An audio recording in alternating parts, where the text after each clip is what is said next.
G'day everybody. Well, spent the long weekend up here at the house and we're just about to pack up.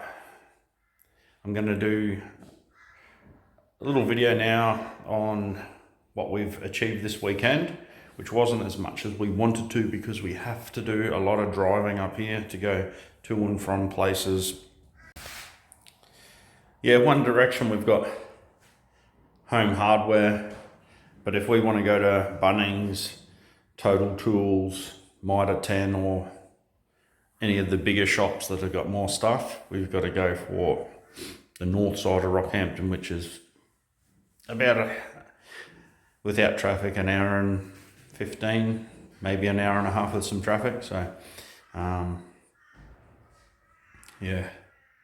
Anyway, that's country life.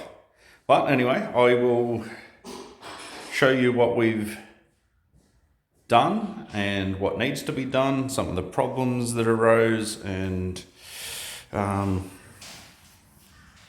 yeah, just where we're at and what's happening.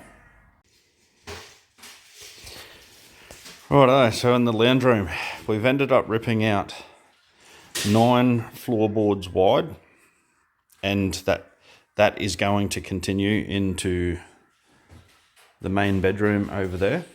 I'm starting to think that this place originally was a 1-bedroom workers' cottage built who knows how long ago, and it was moved to this site in 1960. So this could be a potential, I'd say this is definitely a very old house, and it's just had the kitchen area out there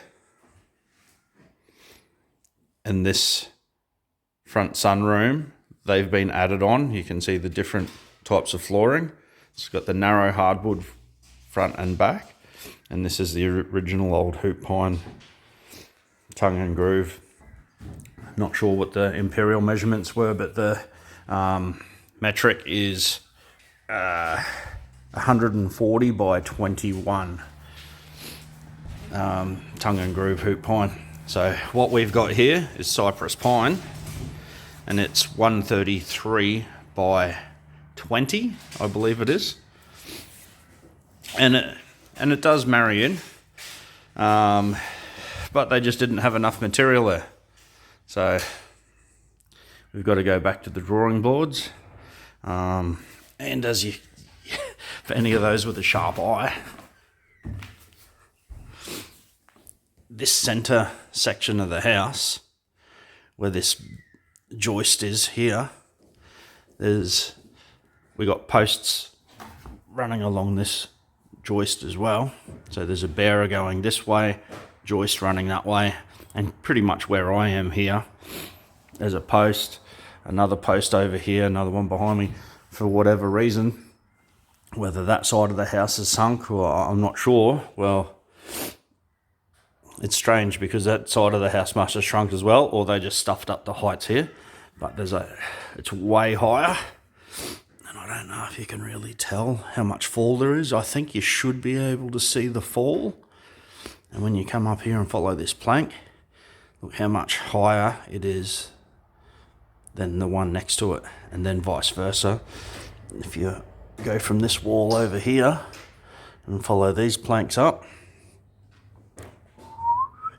you'll see that it's raised there as well. So at some stage we will have to remedy that, but not straight away. So what we did do is, you can see here, we've had to take the mouldings off the bottom all the way around, which in this room wasn't too big or bad of a deal. But when we go into this room here, the problem we ran into was this is asbestos fibro sheeting. So instead of the mouldings being nailed into wooden VJ paneling, the mouldings are nailed into the fibro, which is nailed into the wall studs. And anyone who's worked with fibro knows it's very hard and brittle and will break easy, and it being asbestos, we don't want to go down that road of breaking them out. So that made it a little bit more difficult, but in the end, not as difficult as I thought, because we had to get there was obviously all nails all through here in hardwood, which were really hard to get out. And the nail on the other side of this moulding here, there's I don't know what you call it, a floor plate, I guess it is, a hardwood floor plate, and it had nails going down through the floor plate, through the floorboard into this hardwood joist. So I chipped out, used a chisel to split the pine, which is nice and easy, it splits out, but then you're left with all the nails in there. I've taken them all out now, but that was a bit of a mission. The 3-inch nails that were in there I had to cut out with an angle grinder. I had to make sure I cut it smooth so you could actually slide the planks through that gap. There's, where am I? Yeah, so there's some of the nails. So the nails were sticking out like that high, but underneath that gap there. Now, what we do have is, can I show you? You might be able to see there's a little bit of termite damage, but I'll show you a better joist and I'll show you what I'm going to do. So as you can see, this joist has been eaten out pretty significantly, and I've cleaned it out really good with a scraper and a wire brush, and I got a vacuum and I sucked it all out and I got it nice and clean. And I measured it, and it is over, some of it is over halfway, so that's totally compromised. So what I'm going to do is, obviously it's way too much work to take this out. So what I'm going to do is I'm going to get some epoxy resin. I'm going to pour epoxy resin into this one, but also into any others that have got damage, but also I might get a match or something similar, or a kebab skewer with a bit of epoxy in there, and just like smack them down and then sand them flat. So I've got, just so nails can bite into some timber, and yeah, just, and then to give this a little bit of strength. But I'm also going to run another joist on either side of this one, but I'll probably do it on at least half of them, if not more. Run another timber beside the other joist, because, you know, I know with modern houses we'll have like a some sort of regulation of how far apart the joists need to be. I know when we're doing formwork it's usually about 400 from joist to joist. Well, there's no set gap. So this one here is around 630, I think it is. This one here is like 570. This one here is back up to about 600, and it just goes on, and the biggest gap we've got is about 660. So being timber that's potentially near 100 years old, it's just going to be a lot better if I run a second bearer, especially of the ones where the big gaps are. I'll just run another, sorry, not bearer, joist across there. And in this section here, who knows, I might end up just having like a little caged off section underneath the house for tools. Getting these VJ panels out.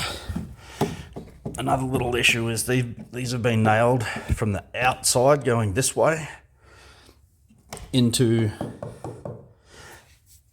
that joist there, and that's hardwood. And those nails are really tough, and that's fibro there. So you got to be careful when you're trying to shimmy this out. It's so easy, if that nail goes, to bang knock a hole in the outside of the wall. So we don't want to go there either. So I got a multi-tool. Hopefully I can cut the nails. Or the other side of the coin is maybe grind the heads of the nails off this this fibro down here. This is underneath the house. Take the shelves off the wall, take the sheet of fibro off. It's broken anyway. The pest, I don't know if you're going to be able to see it, but the pest guys, they punch big holes in there, so those sheets need to come down anyway. So taking those sheets off will give us some more room underneath the house to access that, and I might be able to cut the nails out or something like that. Okay. Something else that some of you might remember is here on the edge there used to be like another cupboard that came out to about here, and it went all the way to the roof, and we just got rid of that whole thing, and then that opens up a full doorway. So we did that for a little bit extra room. Fireplace is going strong. Okay, so we found out that the broken tiles wasn't from termite damage underneath here. We actually found that this thing here is just floating. You can see the floorboards there. There's just little stainless steel frame here and here with some, I don't know, must be like some type of fire sheeting or something like that, fireproof, heat-proof sheeting that sits on top of here with tiles on top of it. Somebody's obviously stood in the middle where you're not meant to stand and broke it. So there's no termite issues underneath the fireplace, which in one of my first videos I was concerned about. What else have we got here? We've got some new curtains. They still need to be raised, but we got new curtains throughout the place. There's new curtains there. We got new curtains everywhere.